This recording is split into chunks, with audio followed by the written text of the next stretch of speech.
नमस्कार विद्यार्थी मित्रांनो, मराठा विद्याप्रसारक समाज संस्थेच्या KTHM महाविद्यालयातील अर्थशास्त्र विभागामार्फत आयोजित भारतीय आर्थिक पर्यावरण या विषयाच्या व्याख्यानामध्ये मी प्राध्यापक डॉक्टर संदीप टिळे आपले सहर्ष स्वागत करतो.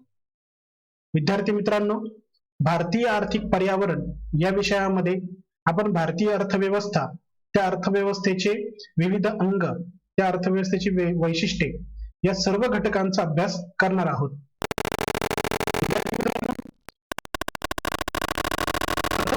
कला या शाखेच्या पहिल्या सत्रामध्ये आपल्याला अभ्यासक्रम निश्चित करून दिलेला आहे. या अभ्यासक्रमातलं पहिलं प्रकरण आहे ते प्रास्ताविकाचं. यामध्ये आपण आर्थिक पर्यावरणाचा अर्थ, त्याची व्याख्या काय आहेत हे समजून घेणार आहोत. त्यानंतर भारतीय अर्थव्यवस्थेपुढील आव्हाने कोणकोणती आहेत याचाही विचार करणार आहोत. वाढती लोकसंख्या हे भारतीय अर्थव्यवस्थेपुढचं आव्हान आहे. दारिद्र्य हे वाढतं दारिद्र्य आणि त्या दारिद्र्याचं निर्मूलन कसं करायचं हेही भारतीय अर्थव्यवस्थेपुढे एक आव्हान आहे. बेरोजगारी ही बेरोजगारी देशापुढे वेगवेगळ्या प्रकारच्या समस्या निर्माण करते आहे. उदाहरणार्थ गुन्हेगारीमध्ये होणारी वाढ, ही बेरोजगारी कमी करण्यासाठी काय उपाययोजना करता येतील हे आव्हान भारतीय अर्थव्यवस्थेसमोर आहे. रुपयाची घसरत जाणारी किंमत, परकीय बाजारामध्ये भारतीय अर्थव्यवस्थेचा वाटा वाढवायचा कसा, हेही एक अर्थव्यवस्थेसमोरचं आव्हान आहे. असे वेगवेगळ्या आव्हानांचा विचार आपण या दुसऱ्या टॉपिक मध्ये करणार आहोत. तिसरं टॉपिक आहे भारतीय अर्थव्यवस्थेची जागतिक अर्थव्यवस्थेची तुलना. आपण आपल्या अर्थव्यवस्थेची जागतिक अर्थव्यवस्थेची तुलना करतो तेव्हा आपल्याला आपल्या अर्थव्यवस्थेची स्पष्ट आणि निश्चित अशी कल्पना येत असते. आपल्याला आपल्या अर्थव्यवस्थेचं स्थान समजत असतं. उदाहरणार्थ, भारताचं राष्ट्रीय उत्पन्न हे इतर देशांच्या मानाने किती आहे हे जेव्हा आपल्याला आजमावायचं असतं तेव्हा इतर देशांचं राष्ट्रीय उत्पन्न आणि भारताचं राष्ट्रीय उत्पन्न यांची तुलना करावी लागते. दरडोई उत्पन्नाच्या आधारे सुद्धा आपण वास्तविक अर्थव्यवस्थेची संकल्पना विचारात घेऊ शकतो. लोकसंख्या याच्याही आधारे आपण भारतीय अर्थव्यवस्थेची आणि जागतिक अर्थव्यवस्थेची तुलना करू शकतो. देशामध्ये असलेलं मानवी संसाधन, देशामध्ये असलेल्या मानवी संसाधनाचा दर्जा याही आधारे आपण भारतीय अर्थव्यवस्थेची जागतिक अर्थव्यवस्थेची तुलना करू शकतो. असे वेगवेगळे पॅरामीटर्स आपण डोळ्यासमोर ठेवून भारतीय अर्थव्यवस्थेची जागतिक अर्थव्यवस्थेची तुलना करणार आहोत. तत्पूर्वी या पहिल्या प्रकरणामध्ये आपण या 3 मुद्द्यांचा सविस्तरपणे विचार करणार आहोत. दुसरं प्रकरण आहे ते कृषी पर्यावरण. भारतीय अर्थव्यवस्थेमध्ये कृषीला अनन्यसाधारण असं महत्व आहे. Indian agriculture is an backbone for Indian economy. Indian culture is an agriculture असं म्हटलं जातं. भारतीय अर्थव्यवस्था ही कृषी प्रधान अर्थव्यवस्था आहे. कृषीला अनन्यसाधारण असं महत्व आहे आणि म्हणून दुसऱ्या प्रकरणामध्ये आपण कृषी पर्यावरणाचा विचार करणार आहोत. भारतीय अर्थव्यवस्थेमध्ये असलेलं कृषीचं स्थान, याचाच अर्थ भारताच्या राष्ट्रीय उत्पन्नामध्ये कृषीचं असलेलं योगदान, राष्ट्रीय उत्पन्न निर्मितीमध्ये कृषीचं असलेले योगदान याचाही विचार करणार आहोत. किंवा उपलब्ध मानवी संसाधनाला रोजगार उपलब्ध करून देण्याचं कार्यही कृषी क्षेत्र करत असतं आणि म्हणून याही अर्थाने आपण त्याची भूमिका, त्याचं योगदान हे अभ्यासणार आहोत. त्यानंतर दुसऱ्या प्रकरणातला दुसरा मुद्दा ते म्हणजे भारतीय शेतीसमोरील आव्हाने. विद्यार्थी मित्रांनो, भारतीय शेतीसमोर अनेक नैसर्गिक आणि मानव निर्मित अशी आव्हानं आहेत. या आव्हानांचा सामना कसा करायचा, या आव्हानांवर काय काय उपाययोजना करता येतील, या सर्व घटकांचा अभ्यास आपण या दुसऱ्या प्रकरणातल्या दुसऱ्या मुद्द्यामध्ये करणार आहोत. आणि त्यानंतर तिसरा मुद्दा आहे भारतीय शेतीमधील अलीकडील प्रवृत्ती. भारतीय शेतीमध्ये अलीकडच्या काळामध्ये मोठ्या प्रमाणात बदल झालेला आहे. परंपरागत शेती सोडून आता तंत्रज्ञाना आधारित आधुनिक शेती पद्धतीचा अवलंब आज केला जातो आहे. नगदी पिकांना आज प्राधान्य दिले जात आहे. शेतीकडे उपजीविकेचं साधन म्हणून बघण्याऐवजी शेतीकडे व्यापारी दृष्टिकोनातून आज बघितलं जात आहे. हा अलीकडचा बदल या तिसऱ्या मुद्द्यामध्ये आपण विचारात घेणार आहोत. विद्यार्थी मित्रांनो, तिसरं प्रकरण आहे ते औद्योगिक पर्यावरण. औद्योगिक याचाच अर्थ उद्योगांचं पर्यावरण. या उद्योगांनाही भारतीय अर्थव्यवस्थेमध्ये अनन्यसाधारण असं महत्व आहे. जसं कृषी क्षेत्राचं महत्व आहे तसंच उद्योगांचं देखील महत्व आहे. या उद्योगांच्या पर्यावरणामध्ये औद्योगिक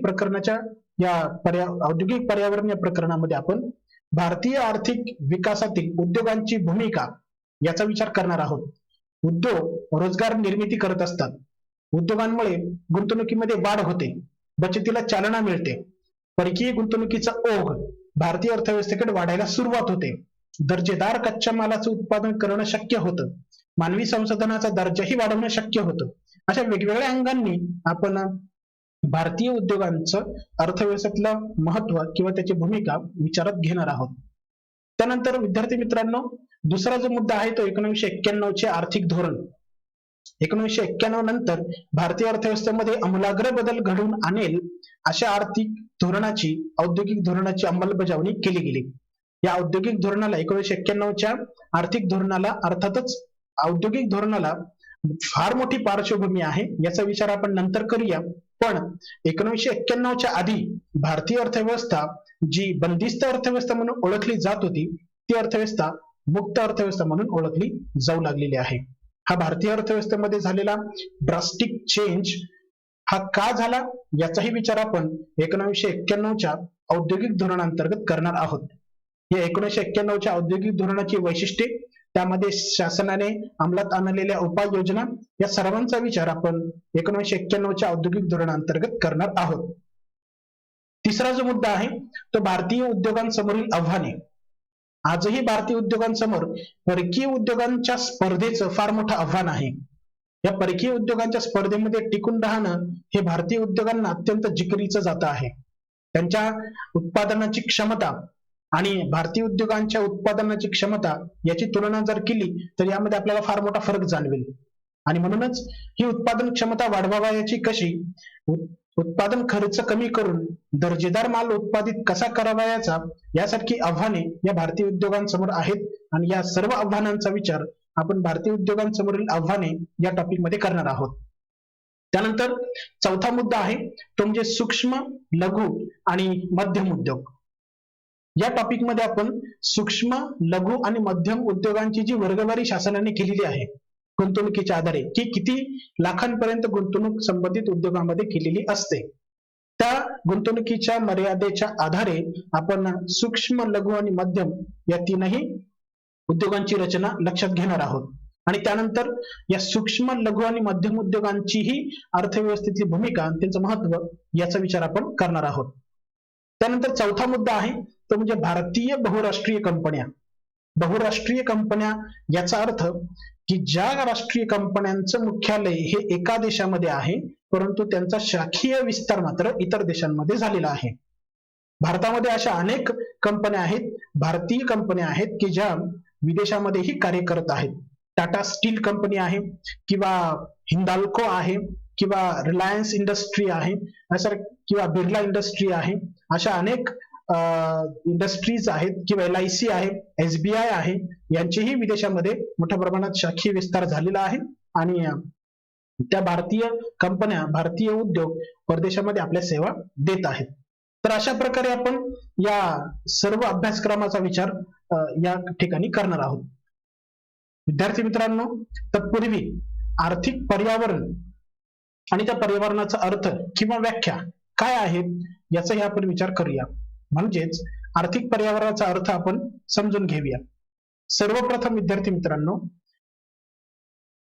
आर्थिक पर्यावरण ही बाह्य घटकांवर आधारित ही व्याख्या केलेली आहे. बाह्य घटक, आर्थिक पर्यावरणावर परिणाम करणारे सर्व बाह्य घटक म्हणजे आर्थिक पर्यावरण होय. आता बाह्य घटक कोणते, तर देशात असलेली लोकसंख्या, देशाचं राष्ट्रीय उत्पन्न, देशाचं दारिद्र्य, बेरोजगारी, देशाचा मानवी संसाधनाचा विकास, या सर्व गोष्टी बाह्य घटक म्हणून ओळखल्या जातात. आणि या सर्वांना मिळून मग आर्थिक पर्यावरण असं संबोधलं जात असतं. दुसरी जी व्याख्या आहे आर्थिक पर्यावरणाची, ती मानवी आर्थिक घटकांवर आधारित अशी ही व्याख्या आहे. या व्याख्येमध्ये सांगितलेलं आहे की आर्थिक पर्यावरणामध्ये मानवाच्या आर्थिक जीवनावर परिणाम करणाऱ्या सर्व घटकांचा समावेश होतो. मानवाच्या आर्थिक जीवनावर परिणाम करणाऱ्या सर्व घटकांना एकत्रित केलं की त्याला आर्थिक पर्यावरण असं म्हणत असतात. उदाहरणार्थ, देशातली कर रचना, देशातली खर्च व्यवस्था, सरकार करत असलेला खर्च आणि सरकार आकारत असलेला कर, या कर आणि खर्चाचा मानवाच्या आर्थिक जीवनावर परिणाम होत असतो आणि म्हणून या परिणाम करणाऱ्या घटकांसह आर्थिक पर्यावरण असं म्हटलेलं आहे. तिसरी जी व्याख्या केलेली आहे ती खरेदीच्या सवयीच्या आधारावर केलेली आहे. खरेदीच्या सवयी म्हणजेच उपभोक्ते आणि व्यवसायांच्या खरेदीच्या सवयीवर परिणाम करणाऱ्या सर्व बाह्य घटकांना आर्थिक पर्यावरण असं म्हणत असतात. पुन्हा तेच की शासनाची कर रचना, शासनाची गुंतवणूक धोरणं, शासनाच्या बचतीच्या योजना कशा प्रकारच्या आहेत, प्रभावी आहेत, त्यानुसार उपभोक्ते आणि व्यवसाय संस्था यांची खरेदी शक्ती ही ठरत असते. त्याचा खरेदी शक्तीवर परिणाम हा होत असतो. म्हणजेच उपभोक्ते आणि व्यवसायांच्या खरेदी शक्तीवर परिणाम करणाऱ्या सर्व बाह्य घटकांना आर्थिक पर्यावरण असं म्हणत असतात. चौथी व्याख्या केली आहे ती व्यवसायाची कार्यपद्धती. विद्यार्थी मित्रांनो, व्यवसायाच्या कार्यपद्धतीवर परिणाम करणाऱ्या आर्थिक घटकांना देखील आर्थिक पर्यावरण असं म्हणत असतात. व्यवसायाच्या कार्यपद्धतीवर आधुनिक व्यवस्थापनाची तंत्र आधुनिक काळामध्ये व्यवसायांनी स्वीकारलेली आहेत. बहुराष्ट्रीय कंपन्यांनी भारतीय अर्थव्यवस्थेमध्ये प्रवेश केल्यानंतर व्यवस्थापनाची कार्यपद्धती बदलली, बाजाराची रचना बदलली, विपणनाची रचना बदलली, वस्तूंच्या उत्पादनाची रचना बदलली. म्हणजेच या सर्व घटकांचा उद्योग संस्थांच्या व्यवसायावर परिणाम झालेला आहे. विद्यार्थी मित्रांनो, आर्थिक पर्यावरणाचे वर्गीकरण. आर्थिक पर्यावरण हे साधारणतः दोन भागांमध्ये विभागलं जात असतं.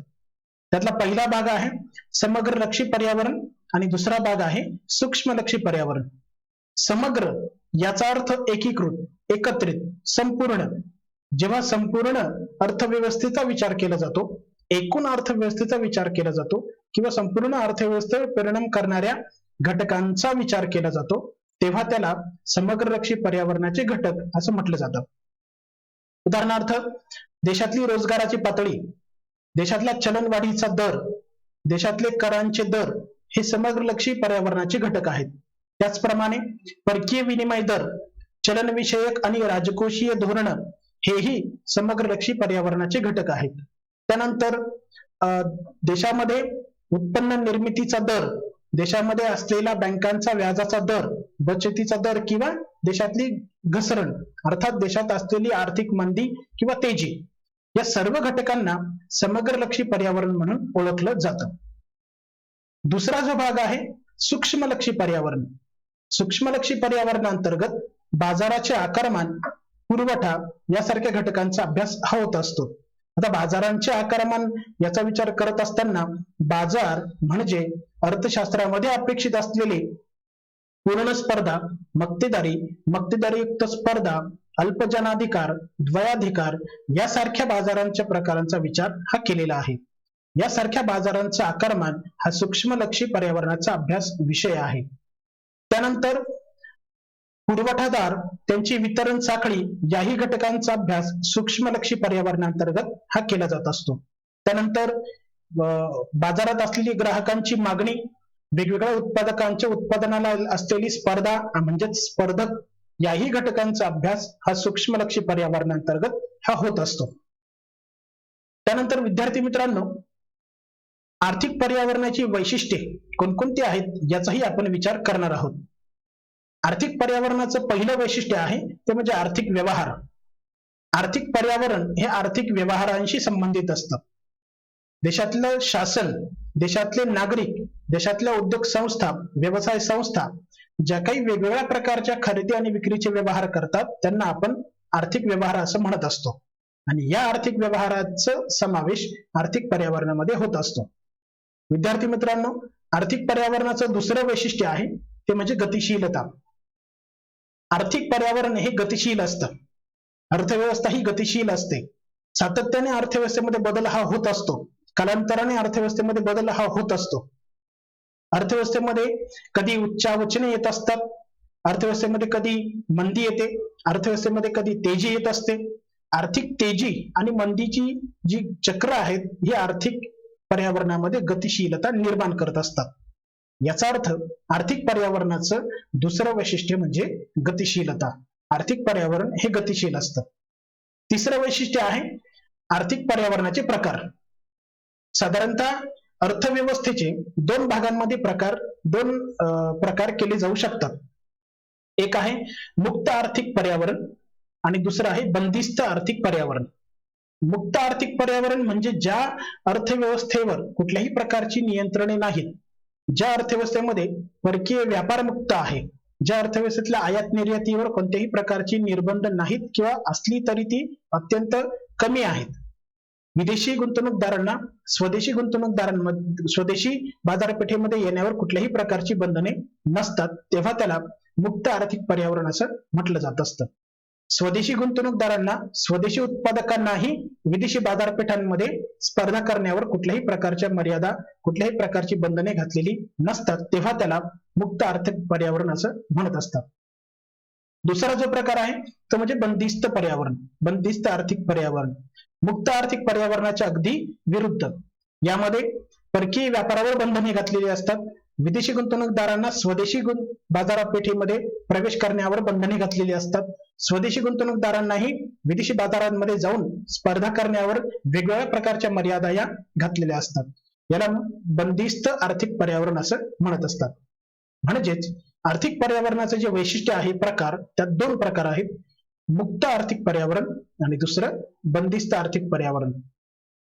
विद्यार्थी मित्रांनो, आर्थिक पर्यावरणाचं चौथं वैशिष्ट्य आहे ते म्हणजे सरकारचे नियंत्रण. अर्थव्यवस्थेवर सरकारचे नियंत्रण असते. सनातनवादी अर्थशास्त्रज्ञ ऍडम स्मिथ, मार्शल किंवा डेव्हिड रिकार्डो यासारख्या अर्थशास्त्रज्ञांच्या मते अर्थव्यवस्थेवर सरकारचं नियंत्रण नसावं.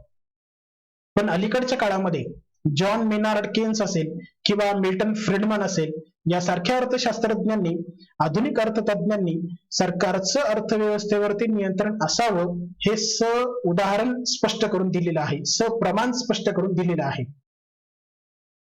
गेल्या काही वर्षांमध्ये अनेक प्रकारचे घोटाळे उघडकीस आले. उदाहरणार्थ 1991 मध्ये रोखे बाजारामध्ये हर्षद मेहता आणि दीपक पारेख या दोन गुंतवणूकदारांनी केलेला घोटाळा.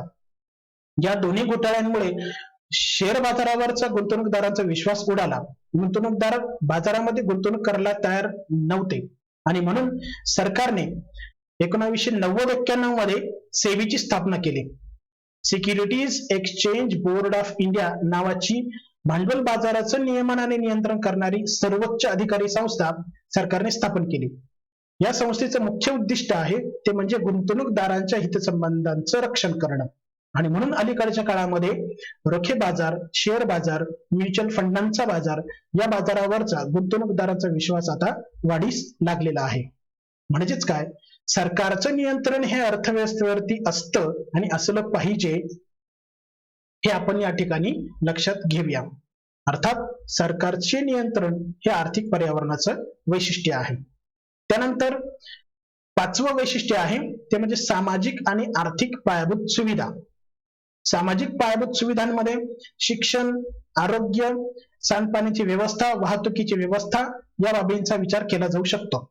आर्थिक पायाभूत सुविधांमध्ये बँका, विमा, उद्योग व्यवसाय संस्था यासारख्या घटकांचा विचार हा केला जाऊ शकतो. म्हणजेच काय, आर्थिक पर्यावरणामध्ये सामाजिक आणि आर्थिक पायाभूत सुविधाही या येत असतात. विद्यार्थी मित्रांनो, आर्थिक पर्यावरणावर परिणाम करणारे वेगवेगळ्या प्रकारचे घटक आहेत. काही राजकीय घटक आहेत, काही सामाजिक घटक आहेत, काही सांस्कृतिक, काही तांत्रिक घटक आहेत, काही शैक्षणिक घटक आहेत. अशा सामाजिक, सांस्कृतिक, राजकीय, सामाजिक वेगवेगळ्या घटकांचा अर्थव्यवस्थेवरती परिणाम होत असतो, आर्थिक पर्यावरणावरती परिणाम होत असतो. त्यातला सर्वात महत्वाचा, सर्वप्रथम विचारात घेण्यायोग्य घटक म्हणजे राजकीय घटक. विद्यार्थी मित्रांनो, राजकीय घटकांचा अर्थव्यवस्थेवरती परिणाम होत असतो. राजकीय घटक म्हणजे उदाहरणार्थ अमेरिकेमध्ये अध्यक्षीय लोकशाही आहे आणि भारतामध्ये संसदीय लोकशाही आहे. अध्यक्षीय लोकशाही व्यवस्थेअंतर्गत, राजकीय व्यवस्थेअंतर्गत साधारणतः करांचे दर हे सर्वोच्च असतात, उच्च असतात, खर्चावर मर्यादा घातलेल्या असतात. पण संसदीय लोकशाहीमध्ये, की जी भारतामध्ये स्वीकारलेली आहे, यामध्ये करांचे दर मर्यादित ठेवण्यावरती बंधने घातलेली असतात. त्याचप्रमाणे खर्च मात्र मोठ्या प्रमाणात करण्यावरती शासन भर देत असतं. म्हणजेच काय, कल्याणकारी राज्याची संकल्पना ही या ठिकाणी स्वीकारलेली असते आणि सर्वांचं कल्याण करायचं यासाठी खर्च वाढवण्यावर आणि कर कमी करण्यावर भर शासनाने दिलेला असतो. अशा प्रकारे देशातली जी काही अर्थव्यवस्थेवरती परिणाम करणारे घटक आहेत ती राजकीय घटक ते अर्थव्यवस्थेवरती कसा परिणाम करतात याचा विचार आपण केलेला आहे. कोणत्या प्रकारची राजकीय व्यवस्था त्या देशामध्ये स्वीकारलेली आहे त्यावरून त्या अर्थव्यवस्थेचं पर्यावरण हे ठरत असतं. जर देशातल्या राजकीय घटकांनी समाजवादी समाज रचनेचे धोरणाचा स्वीकार केला तर याचा अर्थ ते पर्यावरण समाजवादी समाज रचनेचं होईल. जर राजकीय पक्षांनी भांडवलशाही धोरणाचा स्वीकार केला तर ते आर्थिक पर्यावरण भांडवलशाही धोरणांना धार्जिणे होईल. म्हणजेच काय, अर्थव्यवस्थेवर राजकीय घटक हे परिणाम करत असतात. अर्थव्यवस्थेची एकूण रचना हे राजकीय घटक ठरवत असतात. दुसरा यातला बदल आहे तो म्हणजे घटक आहे तो म्हणजे नियम आणि कायद्यांमध्ये होत असलेले बदल. नियम आणि कायद्यांमध्ये शासन राजकीय घटक हे वेगवेगळ्या प्रकारे वेगवेगळ्या परिस्थिती अन्वये बदल करत असतात आणि त्याचा देशाच्या आर्थिक पर्यावरणावरती परिणाम होत असतो. उदाहरणार्थ 1991 मध्ये भारताच्या शासनाने मुक्त आर्थिक व्यवस्थेचं धोरण स्वीकारलं. जागतिकीकरण, उदारीकरण आणि खाजगीकरणाचं धोरण स्वीकारल्यानंतर भारतीय अर्थव्यवस्थेचा चेहरा मोहराच बदलला. भारतीय अर्थव्यवस्थेतली वेगवेगळ्या प्रकारची कायदे काढून टाकली गेली, कायद्यांमध्ये शिथिलता आणली गेली. म्हणजेच काय, आर्थिक पर्यावरणावर नियम आणि कायद्यांमधील बदल हे सुद्धा परिणाम करत असतात. आर्थिक पर्यावरणावर परिणाम करणारा पुढचा घटक आहे तो म्हणजे राजकीय स्थैर्य. देशाच्या राजकीय क्षेत्रावर, राजकीय क्षितिजामध्ये जेवढ्या मोठ्या प्रमाणात स्थैर्य असेल तेवढा विदेशी गुंतवणूकदारांचा तसेच स्वदेशी गुंतवणूकदारांचा अर्थव्यवस्थेवरचा विश्वास वाढतो. हा विश्वास जेवढा वाढीस लागेल तेवढं आर्थिक पर्यावरण हे सुदृढ होत असतं, सक्षम होत असतं आणि म्हणून राजकीय स्थैर्य किती आहे हेही आर्थिक पर्यावरणावर परिणाम करत असतं. जर राजकीय अस्थैर्य असेल तर विदेशी गुंतवणूकदार गुंतवणूक करायला सहसा तयार होत नाही. स्वदेशी गुंतवणूकदारही गुंतवणूक करायला सहसा तयार होत नाही. म्हणजेच काय, राजकीय स्थैर्य किती आहे हे आर्थिक पर्यावरण ठरवत असतं. त्यानंतर परकीय व्यापाराचे नियमन. आर्थिक पर्यावरणावर परिणाम करणारा पुढचा घटक आहे तो म्हणजे परकीय व्यापाराचे नियमन. देशामध्ये कोणत्या प्रकारची राज्य व्यवस्था स्वीकारलेली आहे त्यावर परकीय व्यापाराचे नियमन केले जाईल किंवा नाही हे ठरत असतं. जर आपल्याकडे समाजवादी समाज रचनेचं तत्व स्वीकारलेलं असतं तर परकीय व्यापाराचं नियमन निश्चितपणे केले गेलं असतं. पण भारतीय अर्थव्यवस्थेमध्ये भांडवलशाही अर्थव्यवस्थेची ही काही तत्वे स्वीकारलेली आहेत आणि म्हणून परकीय व्यापारावर काही मर्यादित बंधनांचा विचार जर सोडला तर परकीय व्यापार हा मुक्त आहे. म्हणजेच काय, अर्थव्यवस्थेवर, आर्थिक पर्यावरणावर परिणाम करणारा जो राजकीय घटक आहे तो राजकीय घटक म्हणजे परकीय व्यापाराचं नियमन करणारा जो राजकीय पक्ष आहे तो पक्ष कोणत्या विचारसरणीचा आहे त्यानुसार हे आर्थिक पर्यावरण निश्चित होईल. त्यानंतर पुढचा घटक आहे आर्थिक पर्यावरणावर परिणाम करणारा तो म्हणजे कर आणि आर्थिक धोरणे. देशातला राजकीय पक्ष, देशाचं नेतृत्व करणारा जो राजकीय पक्ष आहे तो कोणत्या विचारसरणीचा आहे त्याच्या विचारसरणीनुसार देशांच्या अर्थव्यवस्थेमध्ये कर आकारणी केली जाईल, आर्थिक धोरणाची निश्चिती केली जाईल आणि ह्या कर आकारणीनुसार आणि आर्थिक धोरणांनुसार त्या देशाचं पर्यावरण हे निर्माण होत असतं. म्हणजेच काय, तो राजकीय पक्ष कोणत्या विचारसरणीचा पुरस्कर्ता आहे त्यानुसार कर आणि आर्थिक धोरणांची अंमलबजावणी तो करत असतो. त्यानंतर विद्यार्थी मित्रांनो, त्या देशामध्ये असलेले कामगार कायदे 1991 नंतर भारतामध्ये मुक्त व्यापार धोरण स्वीकारलं गेलं आणि म्हणून कामगार संघटना आणि कामगार सौदा शक्ती ही कमी होत गेली. पण तत्पूर्वी बंदिस्त अर्थव्यवस्थेमध्ये मात्र वेगवेगळ्या प्रकारच्या कामगार संघटना वेगवेगळ्या राजकीय पक्षांच्या नेतृत्वाखाली काम करत होत्या.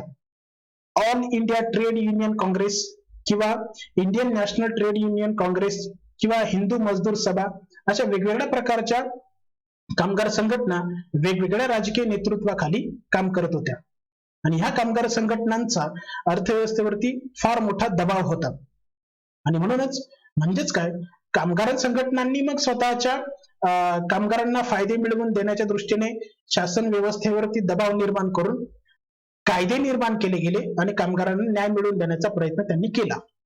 अर्थात देशातल्या कामगारांना न्याय मिळवून देणारे कामगार कायदे हे आर्थिक पर्यावरणावरती परिणाम हे करत असतात. ठीक आहे. तर अशा अर्थाने हे आर्थिक पर्यावरणावर परिणाम करणारे राजकीय घटक होते. त्यानंतर आर्थिक पर्यावरणावर परिणाम करणारे तांत्रिक घटक. विद्यार्थी मित्रांनो, तांत्रिक घटकांमध्ये दोन प्रकारचे बदल अपेक्षित आहेत. पहिला बदल आहे तो वाढीव बदल. वाढीव बदल म्हणजे काय, तर वस्तू निर्माण करण्याच्या प्रक्रियेत उत्क्रांती करून वस्तूमध्ये बदल घडवून आणला जातो.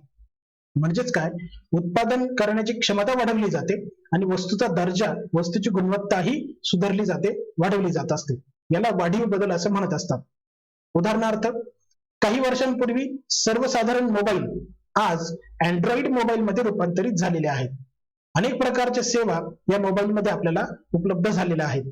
हा तांत्रिक बदल आहे आणि हा तांत्रिक बदल आर्थिक पर्यावरणावरती निश्चितच परिणाम करत असतो.